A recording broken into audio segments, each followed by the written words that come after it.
Generally एक verb होती है जो किसी सेंटेंस का प्रेजेंट, पास्ट, फ्यूचर यानी टाइम और टेंस चेंज करती है। सिंगुलर और प्लूरल यानी कि सब्जेक्ट्स को सेटिस्फाई करती है because prepositions, adverbs, adjectives, noun, pronoun के टाइम, टेंस नहीं होते। बट हाँ, ये सारे काम एक फाइनाइट वर्ब कर सकती है। एक फाइनाइट वर्ब को देखकर आप बता सकते हैं कि ये सिंगुलर सब्जेक्ट है या प्लूरल सब्जेक्ट होगा, पास्ट टेंस है, प्रेजेंट टेंस है, फ्यूचर टेंस है।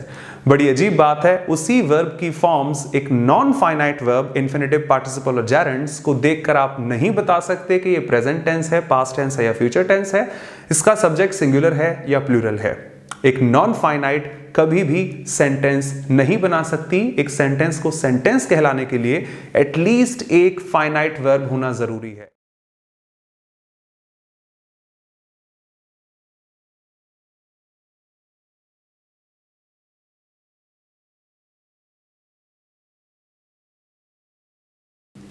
Namaskar, this is Kapil Dev Sharma and I once again welcome you to my YouTube channel English by Kapil Dev Sharma. I know after a long time, but ये सारी बातें बाद में कि बीच में कुछ दिनों मैं वीडियोस क्यों नहीं डाल पाया, बिकॉज जो लोग लाइव देख रहे हैं या प्रीमियर देख रहे हैं आपको ऑकवर्ड नहीं लगेगा, but if someone is watching me for the first time और जब भी ये वीडियो बाद में देखा जाएगा तो इनिशियली ऐसे वर्ड्स बुरे लगेंगे। तो वो सब बातें लास्ट में देखेंगे क्यों बीच में ये डिले रहा वीडियोस के।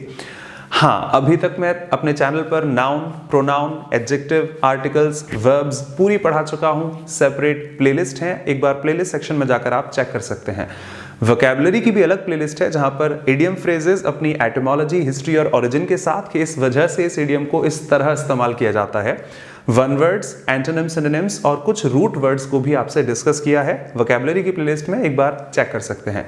और हाँ, आप अगर किसी एग्जाम के लिए मेरे साथ हैं तो आपके एग्जामिनेशन के लिए RC, reading comprehension, unseen passage, parajumbles, sentence rearrangement और क्लोज टेस्ट की भी अलग अलग प्लेलिस्ट है, एक बार प्लेलिस्ट सेक्शन में जाकर चेक कर सकते हैं। और रिसेंटली ही मैंने अपनी ऐप पर पढ़ाना शुरू किया है टारगेट एग्जामिनेशंस के लिए। तो अगर आपका कोई एग्जाम है, एक बार मेरी app that is with the same name English by Kapil Dev Sharma available at Google Play Store check कर सकते हैं। जो अभी तक पढ़ाया जिसमें नाउन पूरी हो चुकी थी, कोई डिस्कशन की जरूरत नहीं है। प्रोनाउन, एडजेक्टिव, आर्टिकल्स कंप्लीट हो चुके थे। वर्ब्स के मैंने 15-16 वीडियोस डाले थे, उसके बाद 4 वीडियो टेंस के रहे थे और आज इस वीडियो के सहारे मैं आपको इंट्रोडक्शन रखना चाहूंगा, थीम रखना चाहूंगा, बेसिक्स बताना चाहूंगा फाइनाइट और नॉन फाइनाइट वर्ब्स के इंग्लिश में, जिसके बाद पार्टिसिपल्स, जेरेंड्स और इन्फिनेटिव्स को मैं आगे बढ़ाना चाहूंगा बिकॉज यही नॉन फाइनाइट्स होती हैं। किसी को ऑब्जेक्शन हो सकता है कि ये बीच में से सर आपने वर्ब्स के बाद, टेंस के बाद दोबारा वर्ब्स क्यों रिज्यूम की? तो if you trust me honestly इस हिसाब से पढ़ लीजिएगा बिकॉज टेंस कोई अलग से पार्ट ऑफ स्पीच नहीं होता। आपको तब भी समझाया था, एक बार वापस कह दूं कि टेंस में जो चीज घूमती है, जिसमें चेंजेस आते हैं, वो एक वर्ब हो सकती है। ही गोज टू स्कूल सबसे बढ़िया एग्जाम्पल को अगर आपको पास्ट में, प्रेजेंट में, फ्यूचर में continuous, perfect, perfect continuous, indefinite बनाना है, आप सिर्फ वर्ब को चेंज कर सकते हैं। तो वर्ब के बेसिक पढ़ने के बाद ही टेंसेस समझे जा सकते हैं और ऑनेस्टली इन दोनों को समझे जाने के बाद वर्ब्स के बेसिक्स और टेंसेस, तब जाकर आप उनका एडवांस्ड फ्रैक्शन देख सकते हैं, समझ सकते हैं। That will be non finite verbs in English, participles, gerunds और इन्फिनेटिव्स। मैं एक बार क्विक रिकॉल करूं, वर्ब्स में हमने जहां तक अभी पढ़ा, फर्स्ट वीडियो जो आपको डाला था जिसमें इंट्रोडक्शन ऑफ वर्ब्स मार्क किया, उसके बाद आपको मार्क किया था कि कैसे किसी वर्ब को ट्रांजिटिव और इंट्रांजिटिव आइडेंटिफाई किया जा सकता है बिकॉज बहुत सारी वर्ब्स इंग्लिश में दोनों काम कर लेती हैं। और उसके बाद 3 वीडियोस में मोस्ट कंफ्यूजिंग वर्ड्स और सबसे ज्यादा स्पोकन में यूज किए जाने वाले शब्द और एग्जाम में एरर डिटेक्शन का हिस्सा बनने वाले वर्ड्स को डिस्कस किया था। उसके बाद आपकी primary auxiliary be, is, am, are, was, were, do, does, did, done और हैव के सेपरेट वीडियोस में उनकी स्ट्रक्चर्स मार्क की। और हाँ, उसके बाद मॉडल वर्ब्स में कैन, कुड, शैल, शुड के अलग अलग वीडियोस आपसे डिस्कस किए थे। आइए इस वीडियो के सहारे देखते हैं किस तरह आप वर्ब्स को फाइनाइट और नॉन फाइनाइट कह सकते हैं। इसके साथ ही ये देखेंगे कौन कौन सी नॉन फाइनाइट्स होती हैं, जो ऑब्वियसली 3 होती हैं। और हाँ, हमेशा की तरह क्यों का आंसर भी जरूर दिखेगा इसी वीडियो के लास्ट में। क्या जरूरत पड़ी किसी वर्ब को फाइनाइट से नॉन फाइनाइट बनाने की? क्या ये पार्टिसिपल जेरेंड्स के बिना लैंग्वेज नहीं बन सकती थी? और अगर इनको बनाया गया तो इनके पीछे रीजन क्या रहा, क्या जरूरत थी? इन सब चीजों को भी आज इसी वीडियो में डिस्कस करेंगे। स्टार्ट करता हूं उन्हीं बेसिक्स के साथ कि फाइनाइट और नॉन फाइनाइट क्या होती है या इन शब्दों का मतलब क्या है। फाइनाइट वर्ड का मतलब हो जाता है लिमिटेड, रिस्ट्रिक्टेड, कन्फाइंड, आप उसे कह सकते हैं। अक्सर किसी भी सेंटेंस में बेसिक्स के साथ जब आप चेंजेस लाते हैं सब्जेक्ट के, बिकॉज ऑब्जेक्ट के अकॉर्डिंग तो वर्ब नहीं आती है, सब्जेक्ट चेंज करें, नंबर चेंज करें, जेंडर चेंज करते हैं, टाइम चेंज करते हैं या टेंस चेंज करते हैं, जैसा मैंने अभी भी कहा, सिर्फ वर्ब चेंज होती है। ही गोज टू स्कूल की जगह अगर ही की जगह आप दे का इस्तेमाल करते हैं या आई का इस्तेमाल करते हैं, सब्जेक्ट या नंबर आपने चेंज किया है, तो दे गोज ना होकर दे गो हो जाता है। हम सब जानते हैं सिंगुलर सब्जेक्ट के साथ वर्ब में एस लिखी जाती है और एक प्लूरल सब्जेक्ट के साथ वर्ब में एस नहीं लिखी जाती। अगर मुझे इसे कंटिन्यूअस में ट्रांसफॉर्म करना है तो ही पर कोई फर्क नहीं पड़ेगा, प्रोनाउन है। टू प्रपोजिशन पे कोई फर्क नहीं पड़ेगा।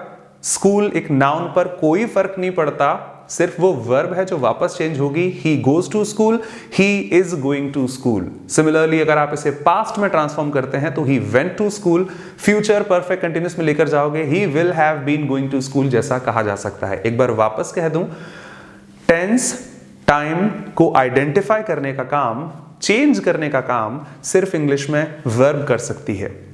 शब्दों को ध्यान से सुनिएगा, बिकॉज इन्हीं से चेंजेस होने वाले हैं एक फाइनाइट को नॉन फाइनाइट में ट्रांसफॉर्म करने के। आई रिपीट, किसी भी सेंटेंस का time, tense, number, gender change करने पर सिर्फ वर्ब चेंज हो सकती है। एक प्रोनाउन का प्रेजेंट पास्ट नहीं होता, किसी नाउन के प्रेजेंट पास्ट फ्यूचर वर्जन नहीं होते, किसी प्रपोजिशन पर फर्क नहीं पड़ता कि उसका सब्जेक्ट क्या है, नंबर क्या है, किसी कंजंक्शन को इन बातों से कोई फर्क नहीं पड़ता। सिर्फ एक वर्ब है जो टाइम, टेंस, नंबर, जेंडर के हिसाब से चेंज होती है। कई बार कह दिया, लेकिन काफी बार उस वर्ब को इन सब चीजों से इंडिपेंडेंट भी रखा जा सकता है। जैसा मैंने आपसे कहा, फाइनाइट का मतलब हो जाता है लिमिटेड, रिस्ट्रिक्टेड। आप इसे डिपेंडेंट कह दीजिए कि अगर आप सब्जेक्ट चेंज करेंगे वर्ब चेंज होगी, अगर आप नंबर चेंज करेंगे सिंगुलर से प्लूरल तो वर्ब चेंज होगी, अगर आप उसका टाइम और टेंस चेंज करते हैं तो भी वर्ब चेंज होगी। इन्हीं वर्ब्स की फाइनाइट कैटेगरी, इन्हीं वर्ब्स की कुछ ऐसी भी कैटेगरीज आ जाती हैं, इन्फिनिटिव्स, पार्टिसिपल्स और जेरेंड्स, जो बनती तो वर्ब्स से ही हैं, लेकिन ये इन सारी चीजों से इंडिपेंडेंट हो जाती हैं। मतलब किसी नॉन फाइनाइट को कहीं भी रखने से आप उसका time, tense, number, gender change करने पर कोई भी चेंज उसमें नहीं ला सकते। जो मेरे शब्द हैं शायद ऑकवर्ड होंगे, एग्जाम्पल्स की सहायता से आपको ढंग से समझा पाऊंगा। किसी अच्छे इंसान ने एक लाइन लिखी थी, बहुत अच्छा लगा इनको पढ़कर, थोड़ा डिटेल में सुनिएगा। वर्ब्स की ही सहायता से आप दिखा सकते हैं कि ये कौन सा टेंस है, इसका नंबर क्या है, सब्जेक्ट क्या है, ईटीसी। लेकिन उन्हीं वर्ब्स की एक category non finite verbs English में इन सब चीजों को नहीं दिखा पाती। एक वर्ब को देखकर आप बता सकते हैं V2 है, पास्ट टेंस रहा होगा, विल और शैल है, फ्यूचर रहा होगा, जबकि वर्ब की थर्ड फॉर्म अकेली को देखकर नॉन फाइनाइट एक पार्टिसिपल हो सकता है। वर्ब की आईएनजी फॉर्म अकेली को देखकर एक जेरेंड या पार्टिसिपल हो सकती है, या 2 प्लस वर्ब की फर्स्ट फॉर्म को देखकर आप कभी भी उसका नंबर, जेंडर, टेंस चेंज होते हुए नहीं दिखा सकते। कितनी अजीब बात है कि जो वर्ब ये सब चीजें दिखाती है अपनी फाइनाइट फॉर्म में, वो अपनी नॉन फाइनाइट फॉर्म में इन सारी चीजों से इंडिपेंडेंट हो जाती है। ये शब्द मैंने कई बार कह लिए, आइए एक आध जरा मुंह से एग्जाम्पल देख लेते हैं, बाद में इन्हीं को मैं आपको बोर्ड पर लिखकर समझा पाऊंगा। जो एग्जाम्पल आपसे कहा कि आई हैव टू गो और ही गोज टू स्कूल, तो मैंने ही गोज टू स्कूल का पहले जिक्र किया था कि ही गोज टू स्कूल, जहां पर ही सब्जेक्ट है, गो वर्ब है, प्रपोजिशन के साथ उसका ऑब्जेक्ट स्कूल कहा जा सकता है। आई रिपीट, बार बार कह दिया, ऑकवर्ड ना लगे, सारे चेंजेस करने पर नंबर, जेंडर, टाइम, टेंस पर इस गो को चेंज होना पड़ेगा। He goes to school, I go to school, they go to school, he will go to school, he was going to school, he had gone to school, ETC. Go यहां पर finite verb है, अपने subject, number, gender, time, tense के हिसाब से change हुई। इसी गो को मैंने यहां प्लेस कर रखा है एक और एग्जाम्पल में, I have to go. I repeat, I have to go. अब इस एग्जाम्पल में आपकी जो मर्जी है चेंजेस कर लीजिए। पहले एक चीज देखना, इसमें दो वर्ब दिख रही हैं, हो सकता है दो वर्ब हो, एक फाइनाइट, नॉन फाइनाइट, ईटीसी। एक हैव वर्ब है, आई हैव, और टू के साथ एक और वर्ब कनेक्टेड है, that is I have to go, you have to go, ETC. जरा चेंजेस करके देखिए, जिसमें चेंज हो पाएंगे उसे आप फाइनाइट कह दीजिएगा, जिसमें आप subject, number, gender, time, tense change करने के बावजूद भी चेंजेस नहीं ला पाए उसे आप नॉन फाइनाइट कह दीजिएगा। मतलब आइए चेक करते हैं, he goes to school, he went to school, he was going to school. इधर गो को चेंज कीजिए, आई हैव टू गो, मैंने सब्जेक्ट चेंज किया, शी लिख दिया, शी एक सिंगुलर सब्जेक्ट है, वर्ब में एस आ जाती है। कहां पर एस ऐड करेंगे? शी हैव टू गोज कहिएगा या फिर शी हैज टू गो आपको कहना पड़ेगा। मैं अपने वर्ब्स के चैप्टर में हैव के वीडियो में पहले ही बता चुका हूं, आप किसी डिक्शनरी से वेरीफाई कर सकते हैं। Have plus S is equal to has. तो हैज कोई अलग से वर्ब नहीं होती, हैव का ही सिंगुलर वर्जन एस से हैज हो जाता है। आपने हैव में एस जोड़ा, शी हैज हो गया, ना कि आप इस गो में कोई चेंज कर पाए। ही गोज टू स्कूल में गो में एस था, लेकिन आई हैव टू गो या ही को उठा लीजिए वापस, आप ही हैव टू गोज ना होकर ही हैज टू गो ही कह पाएंगे।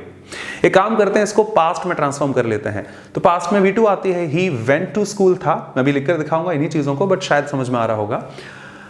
अब जब आई हैव टू गो का मुझे पास्ट बनाना पड़ा, तो मैं नहीं लिख पाऊंगा आई हैव टू वेंट। कभी सुना? आई हैव टू वेंट, उसे जाना था। ही हैव टू वेंट आप कह दीजिएगा। ना ना ना ना, हम क्या कहते हैं? I have to go, I had to go, I will have to go there.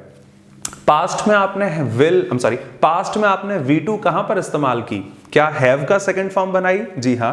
क्या आप गो का सेकंड फॉर्म ट्रांसफॉर्म कर पाए कि आई हैव टू वेंट? ना, आई हैड टू गो आपका आंसर होगा, जो मेरा भी आंसर है। तो हैव बेचारी वापस चेंज हो गई टाइम के हिसाब से, टेंस के हिसाब से। गो पर कोई फर्क नहीं पड़ा, टू गो का टू वेंट हम नहीं कर पाए। आइए फ्यूचर बनाते हैं जिसमें कि विल और शैल को लगा देते हैं। तो I have to go, I had to go, she has to go. Future में विल आता है, जहां पर यहां लिखा जाएगा he will go to school, he will go to Delhi. Will go, क्या ये विल आप इधर गो के साथ लगा सकते हैं कि ही या I have to will go? Future बनाने के लिए I have to will go, sir ये नहीं होता, I will have to go हो जाता है। मैंने टाइम चेंज किया, प्रेजेंट का पास्ट, गो गो ही रहा। मैंने नंबर चेंज किया, सिंगुलर का प्लूरल या वाइस वर्सा, गो पर एस नहीं ट्रांसफॉर्म हुई, पास्ट में V2 ट्रांसफॉर्म नहीं हुई। जब मैंने फ्यूचर टेंस बनाया तब भी मैं गो का विल गो नहीं कर पाया, वो हैव का विल हैव हो सकता है। आफ्टर ऑल किसी भी चेंज को करने के बाद आप इस टू गो में कोई ट्रांसफॉर्मेशन नहीं ला सकते। जरूर ये अपने सब्जेक्ट, नंबर, जेंडर पर डिपेंडेंट नहीं रही, इसीलिए आप इसे रिस्ट्रिक्टेड, कन्फाइंड या डेफिनेट वर्ब नहीं कह सकते हैं। प्रिसाइजली ग्रामेटिकली एक फाइनाइट वर्ब मत कहिए, इसी को आप नॉन फाइनाइट वर्ब कह देते हैं, जिसकी कोई लिमिट नहीं है, जो किसी पर डिपेंडेंट नहीं है, किसी और के हिसाब से बंधी हुई नहीं है। एक और एग्जांपल, उसके बाद आप इन सब चीजों को लिखित में देखिए। आपकी हॉबीज क्या हैं? तो किसी ने कह दिया कि I love dancing, I love singing, I like swimming, ETC। Generally ये ING देखकर हमें एक एक्शन नजर आता है। हालांकि मैंने अपने फर्स्ट वीडियो में क्लियर कर दिया था कि ING से हमेशा एक्शन नहीं होता, और आप आज या अगले वीडियोस में देखेंगे वो अगर पार्टिसिपल है या नाउन है, जेरंड है, तो एक्शन जरूरी है ही नहीं कि वहां पर शो किया जाए। चलो मान लिया आई लाइक डांसिंग फिर से दो वर्ब कॉम्बिनेशन दिखाता है, या आई लव डांसिंग को कह लीजिएगा, लव वर्ब है और डांसिंग भी वर्ब है, या लव वर्ब है, सिंगिंग भी वर्ब है। आप लव शब्द को पास्ट में ट्रांसफॉर्म कर सकते हैं। मुझे पहले पसंद था, I loved this, I liked this, I will like this, I will love this, I would love to go there, ETC। क्या आप इस डांसिंग और सिंगिंग, इस एग्जाम्पल में कोई चेंज ला सकते हैं? सब्जेक्ट चेंज करके I love dancing, he loves dancing, she loves dancing, we loved dancing हो सकता है। डांसिंग पर कोई फर्क नहीं पड़ता। I like dancing, you like dancing, he like dancing, he likes dancing, she likes dancing, ETC। Past, present, future कुछ भी कर लो, डांसिंग पर कोई फर्क नहीं पड़ता। मैं जरा इन शब्दों को एक बार वापस कह के स्क्रीन पर, लॉकडाउन में ऑनलाइन पढ़ाते पढ़ाते स्क्रीन कहने की आदत हो गई, बोर्ड पर एक बार मार्क करना चाहूं कि हाँ, किसी वर्ब में ही चेंजेस लाकर आप उसे टाइम, टेंस, नंबर, जेंडर से शो कर सकते हैं कि ये पास्ट टेंस है, प्रेजेंट टेंस है, फ्यूचर टेंस है, या इसका सब्जेक्ट सिंगुलर है, प्लूरल है, ETC। वो फाइनाइट वर्ब्स होती हैं जिनके साथ ये सारी कहानी बोली जा सकती है। किसी वर्ब की एक non finite category, infinitive, participle और जेरेंड्स, इन सारी चीजों से इंडिपेंडेंट हो जाती है। उसे देखकर आप उसका नंबर, जेंडर, टाइम, टेंस नहीं बता सकते। आइए इनको एग्जाम्पल से देखते हैं। तो इन्हीं एग्जाम्पल्स के साथ स्टार्ट करना चाहूं, जो अभी आपको समझाने की कोशिश की कि काफी कॉम्बिनेशंस में वर्ब फाइनाइट हो सकती है, काफी कॉम्बिनेशंस में वर्ब नॉन फाइनाइट भी हो सकती है। एक बार लिखना चाहूं, फाइनाइट आप उसे कह दीजिए जो अपने सब्जेक्ट, उसके नंबर या टाइम और टेंस के हिसाब से चेंज हो जाए, उसे आप फाइनाइट कह सकते हैं। 4 रामबाण अभी तक पढ़ाए थे। वर्ब्स के साथ ऑब्जेक्ट, प्रीपोजिशंस के साथ object, subject, object, noun, pronoun हो सकते हैं। मॉडल्स के साथ हमेशा V1 आती है। और आज से पांचवा, छठवें की जरूरत नहीं पड़ेगी, पूरी इंग्लिश इन्हीं से कॉमन सेंस से डिराइव कर सकते हैं। आज से पांचवा, किसी सेंटेंस को सेंटेंस कहलाने के लिए एक फाइनाइट वर्ब होना जरूरी है। आई रिपीट, किसी भी सेंटेंस को सेंटेंस कहलाने के लिए एक फाइनाइट वर्ब होना जरूरी है। इस बात को कैसे, अभी थोड़ी देर से समझाना चाहूंगा। फाइनाइट जो अपने सब्जेक्ट, नंबर, जेंडर, टाइम और टेंस के हिसाब से चेंज हो सकती है, और नॉन फाइनाइट जिस पर subject, number, gender, time, tense का कोई फर्क नहीं पड़ता, इन पर कहीं से भी डिपेंडेंट नहीं है, उन्हें आप नॉन फाइनाइट कह दीजिएगा। कपल ऑफ एग्जांपल्स के साथ समझाना चाहूं कि he goes to school, subject change किया, वैसे काफी बार समझा दिया, फिर भी एक बार लिखित में देख लीजिएगा। अगर मैं यहां पर आई लिखता हूं, I go to school, they go to school, change होगी बिकॉज प्रोनाउन के प्रेजेंट पास्ट फ्यूचर नहीं होते, किसी प्रपोजिशन के प्रेजेंट पास्ट फ्यूचर नहीं होते, ना ही किसी नाउन, एडवर्ब, एडजेक्टिव, कंजंक्शन के प्रेजेंट पास्ट फ्यूचर दिखाए जा सकते हैं। सिर्फ एक वर्ब होती है, फाइनाइट वर्ब होती है, जिसके प्रेजेंट पास्ट फ्यूचर कॉम्बिनेशन बन सकते हैं और जिसको चेंज करके ही हम किसी सेंटेंस को प्रेजेंट, पास्ट या फ्यूचर में बता सकते हैं। I go to school, he goes to school, she goes to school, they go to school, I went to school, he will go to school जैसे कॉम्बिनेशंस सब्जेक्ट, नंबर के हिसाब से change हुई, टाइम और टेंस के हिसाब से change हुई, आप इसे फाइनाइट कह दीजिएगा। गो इस स्टेटमेंट में फाइनाइट वर्ब है। I have to go कई बार समझा दिया था, लिखित में देख लीजिएगा। अगर मुझे शी लिखना हो तो मैं SES यहां पर नहीं लगाऊंगा, पिछले स्टेटमेंट में ही के साथ SES रही। अगर मैं यहां पर ही लिख दूं तो मैं SES यहां तो नहीं लिख पाऊंगा कि he have to goes कहा जा सकता है, आपको लिखना पड़ेगा he has to go। go पर फर्क नहीं पड़ेगा, to goes नहीं होता। पास्ट बनाते वक्त मैं वहां लिख सकता था he went to school, मैं नहीं लिख सकता he have to went ना, he had to go ही आपको लिखना पड़ेगा। मैंने टाइम चेंज किया, कोई फर्क नहीं पड़ा, मैंने नंबर चेंज किया, कोई फर्क नहीं पड़ा। फ्यूचर बनाते वक्त मैं he will have to go, I'm sorry, इस सेंटेंस में हो जाएगा he will go to school, एक मॉडल के साथ SES नहीं आती तो he will go हो गया। क्या वो will मैं यहां लगा सकता हूं, he have to will go, he will have to go ही आपको लिखना पड़ेगा। तो मैंने बहुत कोशिश कर ली time, tense, number, gender change करके, भाई इस टू गो पर कोई फर्क नहीं पड़ा, है वर्ब की ही फॉर्म, लेकिन इसको आप सब्जेक्ट नंबर से बिल्कुल भी रिस्ट्रिक्टेड और लिमिटेड नहीं कह सकते, इसे आप नॉन फाइनाइट कह दीजिएगा। इन्फिनिटिव्स कहे जाते हैं जो इंग्लिश में एक नॉन फाइनाइट वर्ब का काम करते हैं। कुछ और एग्जांपल्स को मार्क करना चाहूं, शी इज डांसिंग, इस इकलौते शब्द पर नजर मत रखिएगा, आगे समझा पाऊंगा। ये पूरी की पूरी एक फाइनाइट कॉम्बिनेशन है, इस एक शब्द को और इस एक शब्द को अलग अलग ना देखें, इस पूरे फॉर्म को देखिएगा, फाइनाइट कॉम्बिनेशन है जो सब्जेक्ट, नंबर, जेंडर के हिसाब से चेंज हो जाएगी। आई लिखते वक्त चेंज होगा, आई एम डांसिंग। वी लिखते वक्त चेंज होगा, वी आर डांसिंग। पास्ट में ले जाओगे तो शी वॉज डांसिंग, फ्यूचर में ले जाएंगे she will be dancing, changes कर सकते हैं। आप इसे फाइनाइट कॉम्बिनेशन कह सकते हैं। अभी नेक्स्ट स्लाइड में लिख कर दिखाऊंगा। बी के साथ आईएनजी एक फाइनाइट कॉम्बिनेशन है, अपने subject, number, gender, time, tense के हिसाब से चेंज होती है। लेकिन वही डांसिंग अगर यहां पर लिखी है, आप इसे चेंज कर लीजिए। If you say she likes dancing, कोई फर्क नहीं पड़ता, डांसिंग रहेगी। आई लिखोगे I like dancing, present tense लिखने पर भी आईएनजी है बिकॉज उसको सब्जेक्ट, नंबर और टेंस से कोई फर्क ही नहीं पड़ता। पास्ट में लिख दूं मुझे पसंद थी, आई लाइक्ड, तब भी यहां डांसिंग रहेगा। मुझे भविष्य में पसंद होगी, आई विल लाइक डांसिंग लिखोगे, आप डांसिंग का कुछ भी नहीं बिगाड़ सकते। स्टेटमेंट सुना तो होगा, swimming is a good exercise. क्या स्विमिंग शब्द देखकर टेंस नजर आता है कि आईएनजी लगी है तो कंटिन्यूअस टेंस होगा? इंडेफिनिट टेंस में आता है। प्रेजेंट सिंपल है, swimming is a good exercise, क्योंकि वहां स्विमिंग एक फाइनाइट ना होकर नॉन फाइनाइट वर्ब है। तो हाँ, इसी स्टेटमेंट में जो दो वर्ब्स मौजूद हैं, यहां पर भी दो वर्ब जो मौजूद थी, है यहां पर फाइनाइट है, और दिस 2 + V1 इन्फिनिटिव कॉम्बिनेशन एक नॉन फाइनाइट वर्ब है।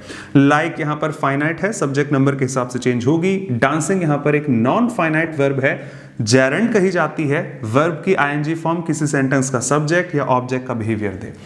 सिमिलरली मैं आपसे कहता हूं ही लाफ्ड एट मी, वो मुझ पर हंस रहा था। उस एक्शन को मैं देख सकता हूं, लाफ यहां पर एक एक्शन दिखा सकता है। आप क्यों हंस रहे थे मुझ पर? ये हंसा था मुझ पर, ही लाफ्ड एट मी। तो लाफ यहां पर आपका फाइनाइट कॉम्बिनेशन है, गो यहां फाइनाइट है, इज डांसिंग पूरा का पूरा फाइनाइट कॉम्बिनेशन है। सेंटेंस लिखने की जगह नहीं है, समझा पाऊंगा, आगे बहुत कुछ पढ़ेंगे। फर्स्ट स्लाइड है, लास्ट स्लाइड नहीं। जब मैंने कहा लाफिंग बुद्धा खरीदकर हम लोग, छोड़िए, लाफिंग बुद्धा में आईएनजी लगी है, आप इसका टेंस दिखा सकते हैं मुझे कि लाफिंग बुद्धा प्रेजेंट में है, पास्ट में है, फ्यूचर में है। सिंगुलर सब्जेक्ट के लिए आएगा, प्लूरल के लिए आएगा, भैया नहीं मैस्कुलिन के लिए आएगा, फेमिनिन, ऐसा कुछ भी नहीं है। वॉशिंग मशीन अगर कहीं पर लिखा है, माना वॉश एक वर्ब होती है जिसकी आईएनजी फॉर्म का मैंने यहां इस्तेमाल किया है, लेकिन आप वॉशिंग मशीन शब्द को देखकर उसका time, tense, number, gender define नहीं कर सकते। ड्रिंकिंग वाटर जहां भी लिखा होता है वो प्रेजेंट में भी है, पास्ट में भी है, फ्यूचर में भी है, सिंगुलर के लिए भी वही है, प्लूरल के लिए भी वही है, हम सब के लिए वही है।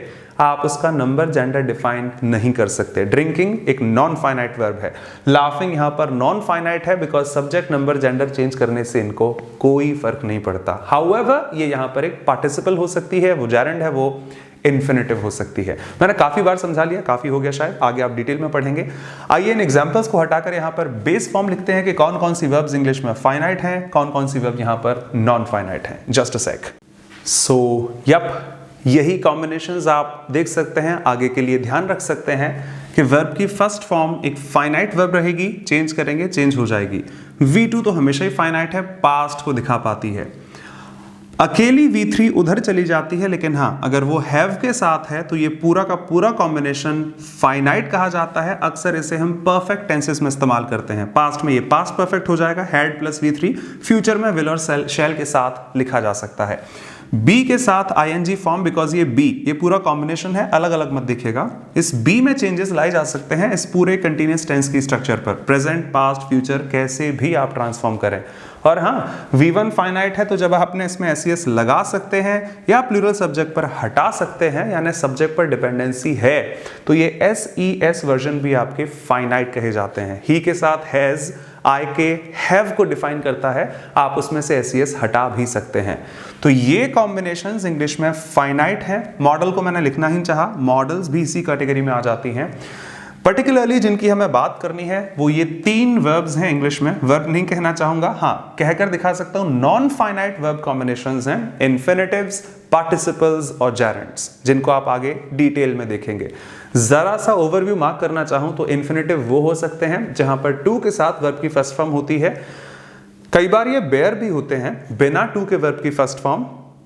कई बार ये स्प्लिट भी हो सकते हैं, टूटे हुए भी हो सकते हैं। क्या, कैसे, आगे देखेंगे।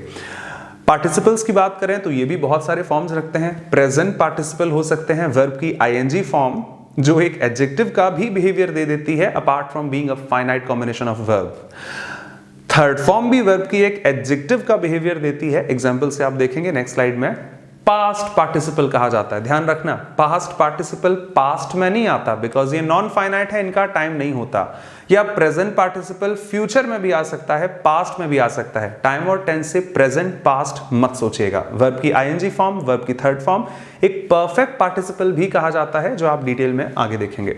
जेरेंड्स की बात कीजिएगा, वेरी फर्स्ट थिंग इनको जेरेंड्स पढ़ते हैं, जीरंड नहीं पढ़ा जाता। मेरे शहर में और आसपास जीरंड टीचर्स ही बोलते हैं, तो माफ कीजिएगा, प्रोनाउंस्ड जेरेंड्स। आप ऑक्सफोर्ड में चेक कर सकते हैं।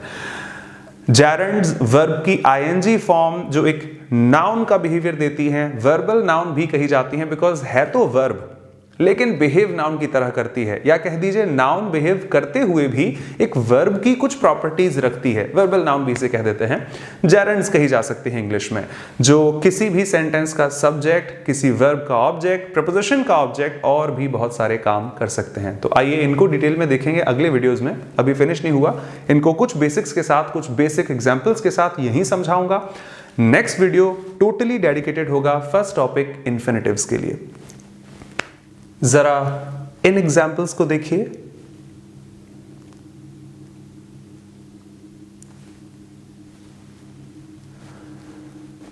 The first one, you need to work hard. Daily सुना है इस बात को। बट हाँ, क्या हमें पता था कि यहाँ पर एक ऐसी भी वर्ब है जिसको सब्जेक्ट वगैरह चेंज करने पर कोई फर्क नहीं पड़ता, जिसे आप नॉन फाइनाइट कह सकते हैं। छोटे मोटे एग्जाम्पल हैं जिनसे बेसिक फॉर्म में आपको समझा पाऊं। यू नीड एक वर्ब है, टू वर्क जो कॉम्बिनेशन है वो भी एक वर्ब है। हाँ, किसी वर्ब को मॉडिफाई करने के लिए एडवर्ब भी लिखी गई है। फाइन, अभी एडवर्ब्स की बात मुझे नहीं करनी। You need to work hard.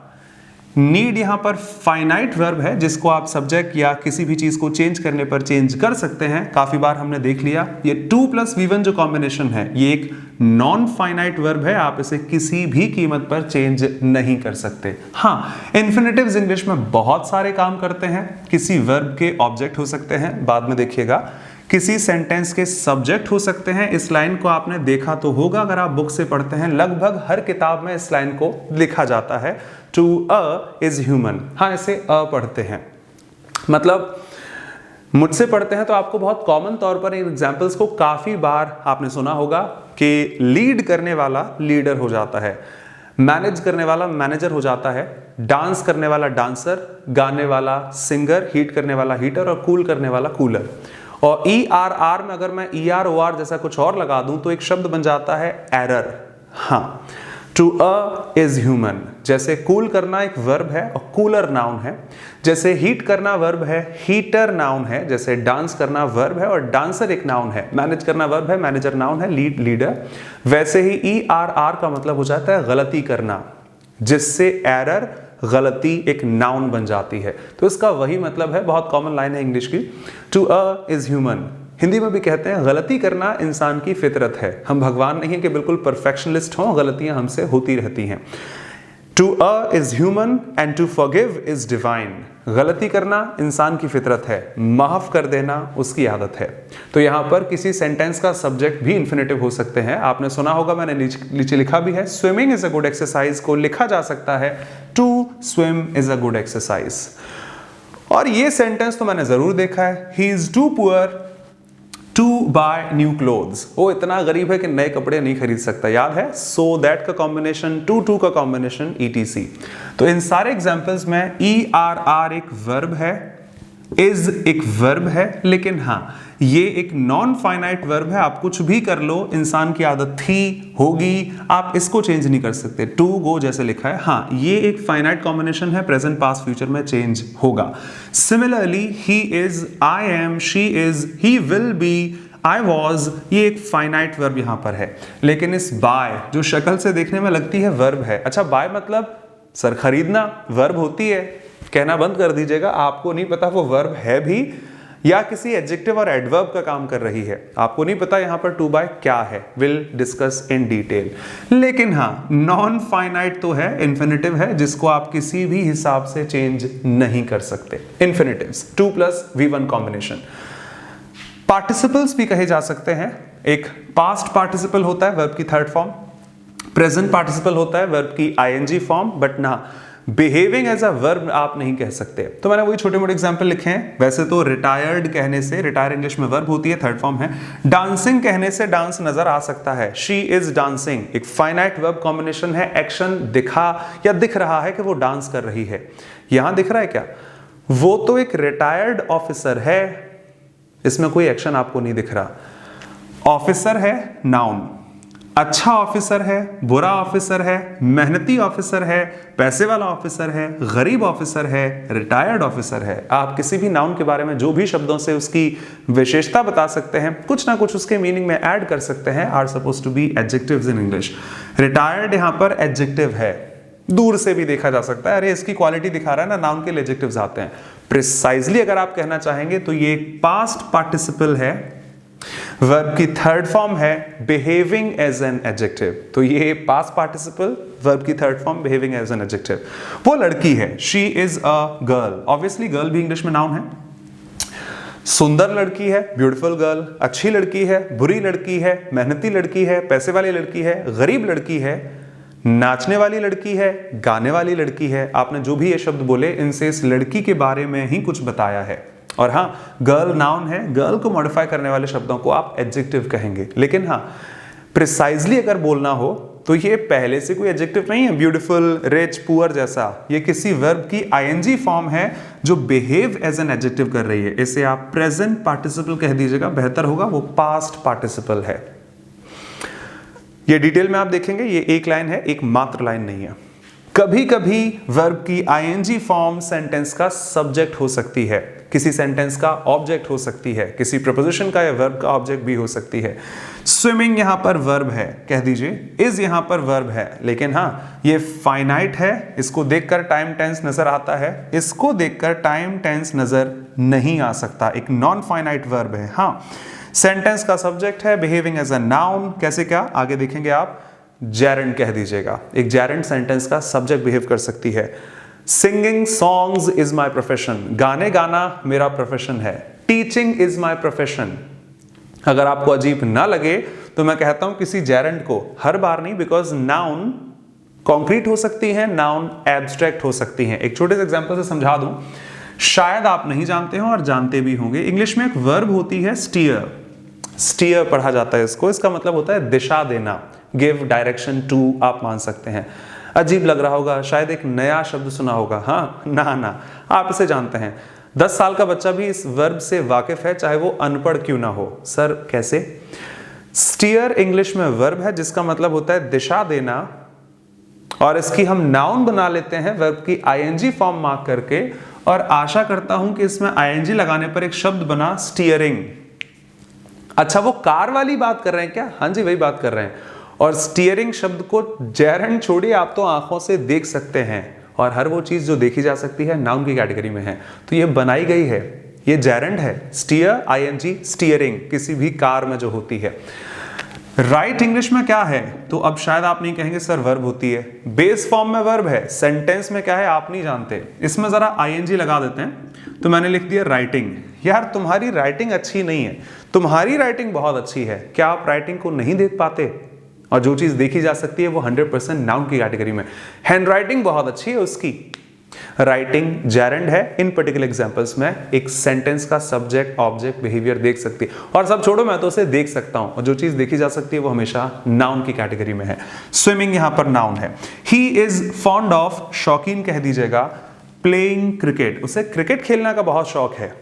आप डायरेक्ट नाउन भी दे सकते थे, he is fond of cricket, उसे क्रिकेट का बहुत शौक है, क्रिकेट का नहीं, क्रिकेट खेलने का बहुत शौक है। गाना गाने का शौक नहीं, गानों का शौक नहीं है, गाना गाने का शौक है। खाना बनाने का शौक है, खाना खाने का शौक है। दिख तो रहा होगा वर्ब जैसी किसी चीज की बात हो रही है। ग्रामेटिकली किसी प्रपोजिशन का ऑब्जेक्ट हमारी रामबाण है, वर्ब के साथ ऑब्जेक्ट, प्रपोजिशन के साथ ऑब्जेक्ट, और ऑब्जेक्ट नाउन प्रोनाउन हो सकते हैं। इस प्ले बेस फॉर्म में जो वर्ब है का मैं प्रोनाउन तो नहीं बना सकता, लेकिन हाँ मैं इसकी नाउन बना सकता हूं। सर ने बताया था एक बार वर्ब की आईएनजी फॉर्म नाउन का भी बिहेवियर देती है, तो उस केस में आईएनजी लगा दी, behaving as a noun, precisely आप इसे जेरेंड कह दीजिएगा। शायद विजिबल ना हो, ऑडिबल होगा। ये एक एग्जाम्पल है, एक मात्र एग्जाम्पल नहीं है। सर ये नाउन है, हाँ जी। क्रिकेट भी तो नाउन है, हाँ जी। तो ये दो नाउन कैसे साथ में आ सकती हैं? अब ध्यान दीजिएगा, वर्ब की पहली आदत, मैं इंसान हूं, फितरत इंसानों वाली ही रहेगी, कुछ भी काम करवा लो, लेकिन सांसों तो लूंगा ना, बिना सांसों के काम तो नहीं कर सकता। चाहे आप मुझसे इंजीनियर कहिए, पुजारी कहिए, या मैकेनिक कहिए, कुछ भी कह दीजिएगा, टीचर कह दीजिए, इंसान तो हूं। एक वर्ब अपनी बेस फॉर्म में ट्रांजिटिव और इंट्रांजिटिव होती है। मुझे नहीं लगता फर्स्ट वीडियो में इतना बोलना चाहिए मुझे, बट आपको पता होगा ट्रांजिटिव इंट्रांजिटिव दोनों होती है। एक ट्रांजिटिव के साथ ऑब्जेक्ट आना जरूरी है, एक इंट्रांजिटिव के साथ ऑब्जेक्ट आने कोई कंपलसरी नहीं होता। तो यह बाद में देख लेंगे कि ये दो नाउन साथ में कैसे आ गई, ईटीसी, वो बात की बात है। I hope so first image clear की हो। इन्फिनिटिव्स नॉन फाइनाइट है, कोई फर्क नहीं पड़ता इनको। आईएनजी नॉन फाइनाइट में चली जाती है, बशर्ते वो बी के साथ ना हो। बी के साथ है तो वर्ब है, she is dancing, he is coming. अकेली आईएनजी बड़ी भयानक हो सकती है। पास्ट पार्टिसिपल वर्ब की third form, behaving as an adjective to modify the quality और quantity of a noun. Present participle behaving as an adjective, जहां पर प्रेजेंट और पास्ट नहीं होता, नामकरण संस्कार किए गए हैं। वर्ब की आईएनजी फॉर्म जेरेंड कही जाती है, सब्जेक्ट ऑब्जेक्ट के भी काम कर सकती है। आप चाहें तो उसे लिख सकते हैं, थोड़ा और बताना चाहूंगा।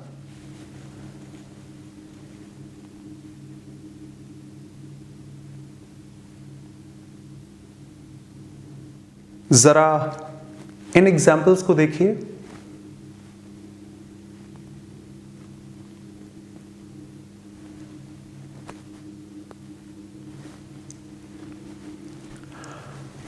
काफ़ी कुछ पढ़ते पढ़ते कई बार ऐसी चीज़ें मिल जाती हैं जो एक्सपेक्टेड ना था, मतलब ऐसे आंसर्स मिल जाते हैं जिनके हम क्वेश्चन तक नहीं बना सकते।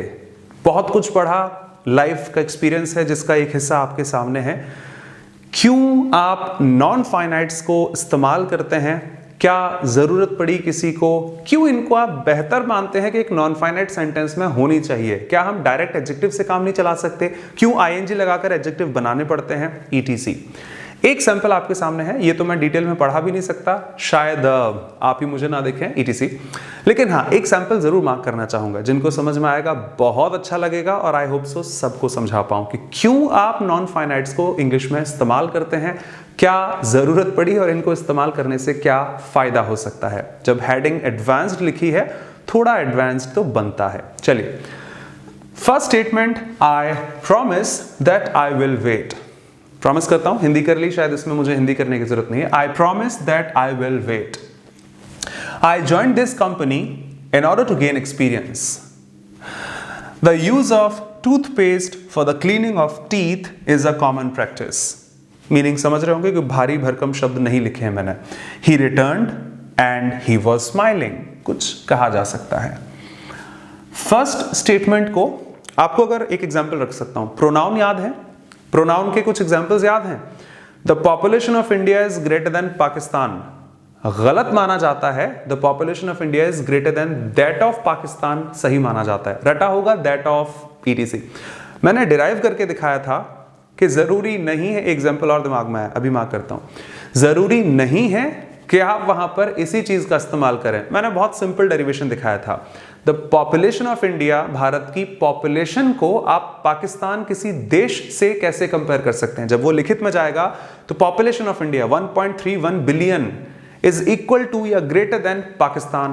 पाकिस्तान देश है, आप भारत की किसी देश की पॉपुलेशन जो मैथमेटिकल फिगर दिखाएगी को किसी देश से कैसे कंपेयर कर सकते हैं, उसकी पॉपुलेशन से कंपेयर कीजिए।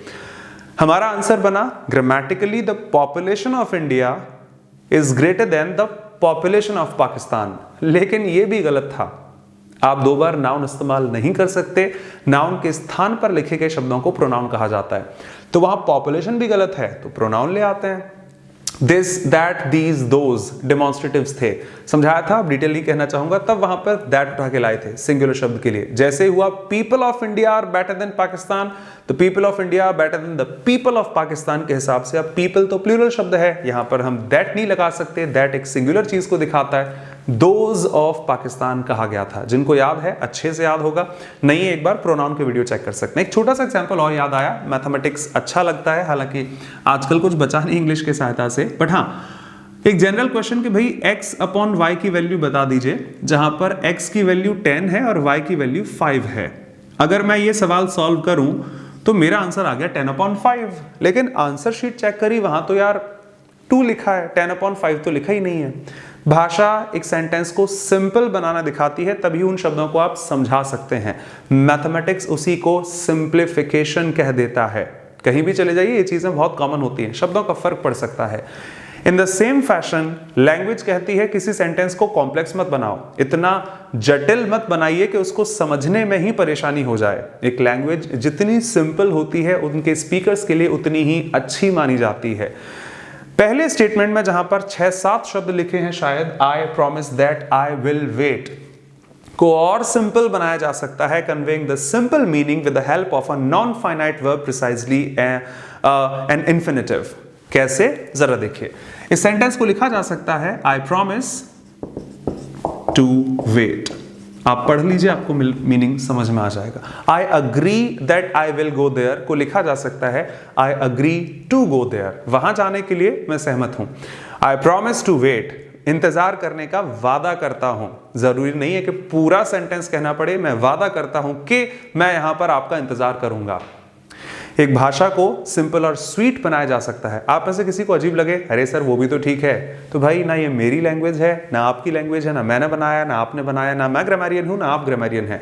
बहुत सारी बुक्स को पढ़कर लाइफ में कहीं से एक बहुत अच्छी चीज मिली जो आपके सामने है। खुद को राइटर मत मानिए, बट उनकी सोच से देखिएगा कि अगर शेक्सपियर फेमस हुए तो शायद उनके पास कोई डिस्टिंक्शन रही होगी जो मेरे और आपके पास नहीं है। तो जरा उनकी सोच से चलिएगा कि ग्रामेटिकली ये स्टेटमेंट बेहतर है इस स्टेटमेंट से, बिकॉज ये बहुत सिंपल है, वो थोड़ा सा कॉम्प्लेक्स हो सकता है in comparison to the latter one. Second statement को use of an infinitive. Second statement को पढ़ने में आपको कोई दिक्कत नहीं आ रही। I joined this company in order to gain experience को लिखा जा सकता है इन दो शब्दों को ड्रॉप करके भी पढ़ लीजिए, I joined this company to gain experience. अरे ये तो बेहतर लग रहा है यार, पिछले वाले से इजी तो ये लग रहा है बोलने में। I join this company to gain experience, experience gain करने के लिए मैंने ये कंपनी ज्वाइन की थी, ये तो और अच्छा लग रहा है। मैं इन ऑर्डर टू ना भी लिखूं तब भी ये स्टेटमेंट बेहतर होगा। हम लोग जज ना करें खुद से कि बस दो लाइन में अरे सर वो भी तो ठीक है, वो भी तो ठीक है। जब पोएम्स लिखी जाती हैं, प्रोज लिखी जाती हैं, जब हमें राइमिंग मैच करनी है तो ऐसी बहुत सारी चीजों की जरूरत पड़ जाती है। एक इन्फिनिटिव सेंटेंस को सिंपल, स्वीट और बहुत ईजी बना सकता है किसी भी कॉम्प्लेक्स स्टेटमेंट की स्ट्रक्चर को। आइए जरा जेरेंट्स की बात करते हैं। बहुत अच्छा एग्जाम्पल लिखा है, ये चीजें अक्सर नहीं मिलती हैं। The use of toothpaste for the cleaning of teeth is a common practice. समझ में आ रहा है? इस स्टेटमेंट में से बहुत सारे शब्दों को हटाकर अगर मैं कुछ ऐसा लिख दूं, आप पढ़ लीजिए, the use of toothpaste for the cleaning of teeth is a common practice. बुरा नहीं है, समझ में आ रहा है। बहुत सारे आर्टिकल्स हैं, बहुत सारे प्रीपोजिशंस हैं, बहुत सारी नाउन लिखी गई हैं। एक काम करते हैं, इनकी जगह एक जेरेंड इस्तेमाल कर लेते हैं। मीनिंग आपको भी क्लियर था, the use of toothpaste for the cleaning of teeth is a common practice. Cleaning teeth with toothpaste is a common practice. उस स्टेटमेंट में आपको कितने सारे प्रीपोजिशन, आर्टिकल, नाउन वगैरह लिखाकर तब जाकर आप डिफाइन कर पाए इज अ कॉमन प्रैक्टिस। चार शब्दों से समझा दिया। Cleaning teeth with toothpaste is a common practice. Gerund sentence का सब्जेक्ट। दांत टूथपेस्ट से साफ करना आजकल बहुत आम बात है और यही उन 9 शब्दों से मार्क किया गया था। The use of toothpaste for the cleaning of teeth is a common practice. 4 word से काम चल गया। तो होप सो आपको ये चीज बहुत अच्छी लगे। मुझे ऑनेस्टली बहुत अच्छी लगी थी कि एक जेरेंड ये भी कर सकती है। सेंटेंस को सिंपल, स्वीट बनाना, शॉर्टन करने का काम भी एक जेरेंड कर सकती है। इन्फिनिटिव कर सकते हैं, पार्टिसिपल भी कर सकते हैं, सेंटेंस को और एम्फैटिक और सिंपल बनाने के लिए। ही रिटर्न्ड, वो वापस आया, एंड ही वॉज स्माइलिंग, और वो मुस्कुरा रहा था, को डायरेक्टली लिखा जा सकता है ही रिटर्न्ड स्माइलिंग। वो वापस आया, मुस्कुराते हुए वापस आया, गाते हुए वापस आया, ऊधम करते हुए वापस आया, चिल्लाते हुए वापस आया, कुछ ढूंढते हुए वापस आया, etc। इसके थोड़े बड़े एग्जाम्पल, मतलब वो कॉमन टिपिकल एग्जाम्पल्स जो आपने भी देखे होंगे, सुना होगा। आई सॉ हिम कमिंग, मैंने उसे आते हुए देखा था। I saw him going, मैंने उसे जाते हुए देखा था। ये वही स्ट्रक्चर है। अब यहां पर स्माइलिंग ना सेंटेंस का सब्जेक्ट है, ना किसी वर्ब का ऑब्जेक्ट है, लेकिन हाँ किसी को मॉडिफाई जरूर कर रहा है। वो आया था, गाते हुए आया था, चिल्लाते हुए आया था, हंसते हुए आया था, रोते हुए आया था, etc। आप कह सकते हैं सर इसको लिखने की क्या जरूरत है, यहां पर आप ही इस्तेमाल करते हैं। He told me, उसने मुझे बताया। क्या बताया? He said, उसने कहा कि ऐसा ऐसा होगा। खुशी व्यक्त करते हुए उसने कहा, रोते रोते उसने कहा, मुस्कुराते हुए उसने मुझसे कहा। यह सुनने में बेहतर हिंदी में लग रहा है, इंग्लिश भी आपके सामने है। तो जरूरी नहीं है कि मुझे पूरा सेंटेंस लिखना पड़े, पूरा क्लॉज मार्क करना पड़े।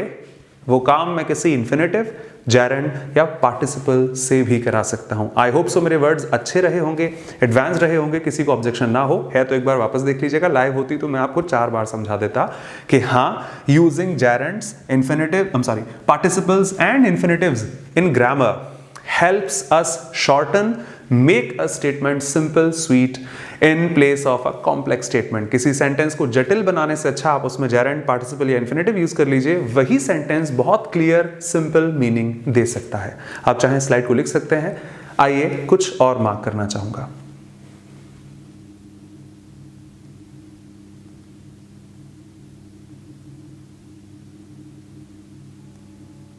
ज्यादा वर्ड्स हो गए हों तो माफ कीजिएगा। आई होप सो इन सारी चीजों को, ऑलरेडी ये एडवांस्ड पार्ट है, तो उतनी सिंप्लिसिटी से नहीं समझाया जा सकता, बट कोशिश की कि आपको बहुत बहुत सिंपल एग्जांपल्स, आप ही के डेली लाइफ के एग्जांपल्स यूज करके इन्फिनेटिव्स, पार्टिसिपल्स और जेरेंड्स यानी कि नॉन फाइनाइट वर्ब्स का बेस थीम आपके सामने रख पाया, जिनको आप आने वाले वीडियोस में बहुत डिटेल में देखेंगे। इस वीडियो को यहीं कंक्लूड करना चाहूंगा इन शब्दों के साथ। जनरली एक वर्ब होती है जो किसी सेंटेंस का प्रेजेंट, पास्ट, फ्यूचर यानी टाइम और टेंस चेंज करती है। सिंगुलर और प्लूरल यानी कि सब्जेक्ट्स को सेटिस्फाई करती है, because prepositions, adverbs, adjectives, noun, pronoun के टाइम, टेंस नहीं होते। बट हाँ, ये सारे काम एक फाइनाइट वर्ब कर सकती है। एक फाइनाइट वर्ब को देखकर आप बता सकते हैं कि ये सिंगुलर सब्जेक्ट है या प्लूरल सब्जेक्ट होगा, पास्ट टेंस है, प्रेजेंट टेंस है, फ्यूचर टेंस है। बड़ी अजीब बात है, उसी वर्ब की फॉर्म्स एक non finite verb, infinitive, participle और जेरेंड्स को देखकर आप नहीं बता सकते कि ये प्रेजेंट टेंस है, पास्ट टेंस है या फ्यूचर टेंस है, इसका सब्जेक्ट सिंगुलर है या प्लूरल है।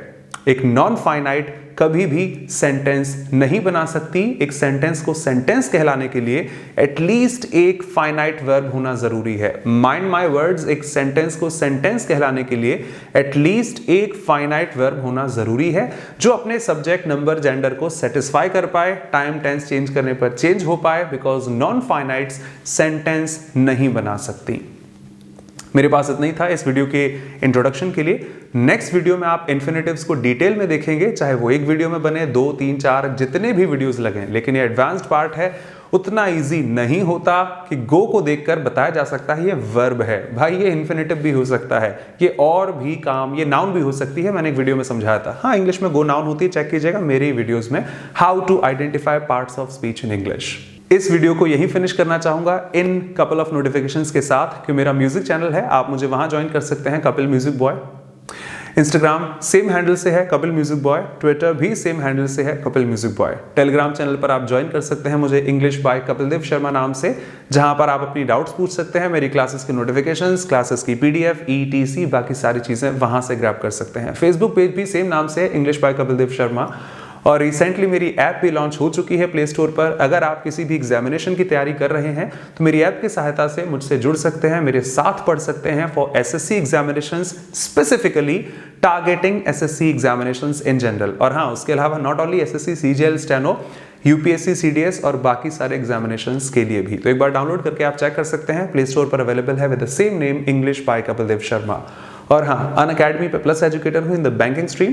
तो शाम 7:30 बजे मेरी डेली क्लास रहती है अनअकैडमी प्लस प्लेटफॉर्म पर। Unacademy India's largest and cheapest online learning platform for bank, SSC, UPSC, NDA, defence, air force, navy, ETC। और हाँ, अनअकैडमी प्लस पर आने से पहले आप मेरा referral code KAPIL Kapil sir इस्तेमाल करके फ्लैट 10% डिस्काउंट पा सकते हैं। किसी भी स्ट्रीम के लिए एक बार चेक कर सकते हैं। इस वीडियो को यहीं कंप्लीट करना चाहूंगा। बहुत सारी चीजें रही बीच में जिसकी वजह से मैं वीडियोस नहीं डाल पाया, टू बी ऑनेस्ट। कई बार कोशिश भी की, लेकिन कभी कभी टाइम खराब होता है। ये बहाने नहीं है, ना मुझे सिंपैथी चाहिए इन चीजों से, लेकिन हाँ, रियलिटी है। कल ही जो लोग मुझसे कनेक्टेड हैं पता होगा, ये सेम वीडियो मैंने कल भी रिकॉर्ड किया था। मुझे ये शब्द कहने चाहिए नहीं, मुझे नहीं पता, ऑनेस्टी है, रियलिटी है। ये सेम वीडियो कल रिकॉर्ड किया, रात को पूरा रिकॉर्ड हो गया। सुबह जब देखा तो माइक उस पोजीशन में नहीं था कि वो DSLR के साथ रिकॉर्ड कर पाए। पूरे वीडियो में कोई वॉइस रिकॉर्ड नहीं हुई। बुरा लगता है जब 2.5, 3, 4 घंटे लगाकर आप एक वीडियो रिकॉर्ड करें, उसके बाद उसमें वॉइस ही नहीं है। सेम वीडियो आज दोबारा रिकॉर्ड करना पड़ रहा है। तो ऐसी कई चीज़ें होती हैं जो बिहाइंड द सीन्स होती हैं, आपको नहीं पता होती, और आप जज कर लेते हैं, सर बहुत दिन हो गए वीडियो नहीं आ रहा। भाई हो सकता है मेरी ऑफलाइन क्लासेस से मुझे टाइम नहीं मिल पा रहा हो सकता है घर का कोई काम हो जो ऐसा हो सकता है। तो आप लोगों के सपोर्ट के साथ ये वीडियोस ऐसे ही रहेंगे। बार बार कॉल करके पूछने की जरूरत नहीं है नेक्स्ट वीडियो कब आएगा। जब भी फ्री हूं मैं खुद से डेडिकेशन के साथ वीडियोस अपलोड करता रहूंगा। तो इसके लिए कोई क्वेश्चन नहीं बनता। आपसे नेक्स्ट वीडियो में मिलना चाहूंगा। आपका सपोर्ट बना रहे, आपका साथ बना रहे। God bless you, be safe. This is Kapil Dev Sharma. Always welcome to my YouTube channel English by Kapil Dev Sharma. Thank you.